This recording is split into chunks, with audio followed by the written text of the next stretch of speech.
पूरी दुनिया में कोरोना का प्रकोप बढ़ता ही जा रहा है। भारत में कोरोना वायरस का मामला 170 तक पहुंच चुका है। कोरोना वायरस के लक्षण आम सर्दी जुकाम की तरह ही है। खांसी, बुखार और सांस लेने में दिक्कत इसके आम लक्षण हैं। इस वजह से ही लोगों को इस महामारी की पहचान करने में दिक्कत हो रही है।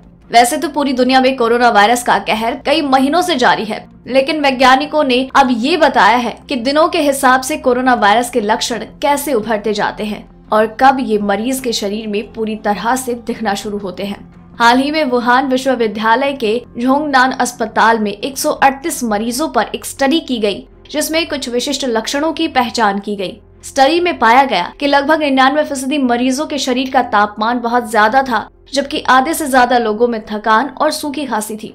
वहीं 1/3 लोगों को मांसपेशियों में दर्द और सांस लेने में दिक्कत हो रही थी। इस बीमारी को 2 मुख्य चरणों में बांटा जा सकता है।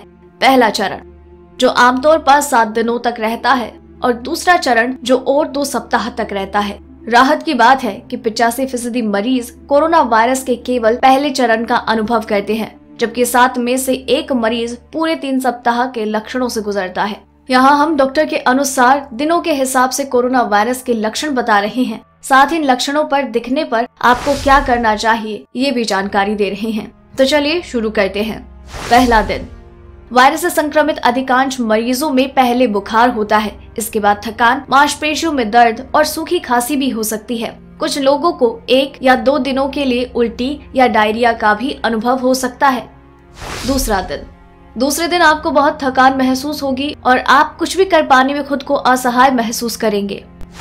7वें दिन यानी पहला चरण खत्म होने तक 85% मरीजों में ये लक्षण कम होने लगते हैं। अगर आप अकेले रहते हैं और आपका बुखार ठीक हो गया है, साथ ही आप खुद को बेहतर महसूस कर रहे हैं, तो आप अपने काम पर वापस लौट सकते हैं।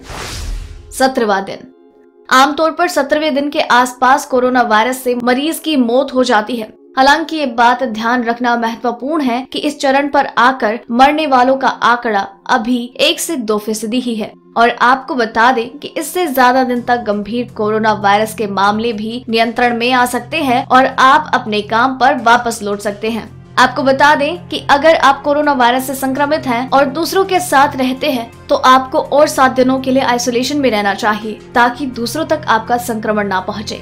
हालांकि 7वें दिन तक अगर आपको सांस लेने में समस्या होने लगे, तो आप उन मरीजों में से हैं जो इस बीमारी के दूसरे चरण में प्रवेश कर चुका है। इस चरण पर कुछ मरीजों को अस्पताल में भर्ती होने की जरूरत महसूस हो सकती है। अगर आपको ये रिपोर्ट पसंद आई तो इसे लाइक और शेयर करें, साथ ही अपने व्यूज हमें कमेंट करके जरूर बताएं। डेली ट्रेंडिंग न्यूज की रिपोर्ट सब्सक्राइब करें हमारा चैनल ऐसी ही लेटेस्ट और इंटरेस्टिंग न्यूज के लिए।